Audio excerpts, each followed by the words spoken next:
ଏବେ ଆମେ ଓକାର ଥିବା ଶବ୍ଦ ଗୁଡ଼ିକୁ ନେଇ ଛୋଟ ଛୋଟ ପଦ୍ୟାଂଶ ଗଢ଼ିବା। ମଧୁର ବିନୟ ବଚନ କହି ତୋଷିବ ଜନମନ। ଗୋଲାପ ଫୁଲ ବଡ଼ ଡଉଲ ଆଶ୍ରୟ ତୋଳିବା ହୋଇଳ ମେଳ। ନକର ରୋଷ ନଧର ଦୋଷ ଭାଇ ଭଉଣୀଏ ଖେଳିବା ଆସ।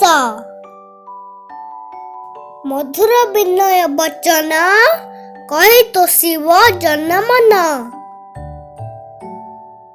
ଗୋଲାପ ଫୁଲ ବଡ଼ ଡଉଲ ଆଶ୍ରୟ ତୋଳିବା ହୋଇଳ ମେଳ।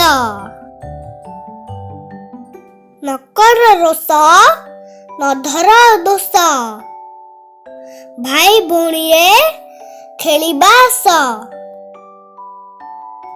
ଆଗାମୀ ଭିଡିଓରେ ଔକାର ଯୋଗ ଶିଖିବା। ଭିଡିଓ ଦେଖିବା ପାଇଁ ଧନ୍ୟବାଦ। ଭଲ ଲାଗିଥିଲେ ଲାଇକ୍ କରନ୍ତୁ, ସେୟାର କରନ୍ତୁ ଆଉ ଚ୍ୟାନେଲକୁ ସବସ୍କ୍ରାଇବ କରନ୍ତୁ।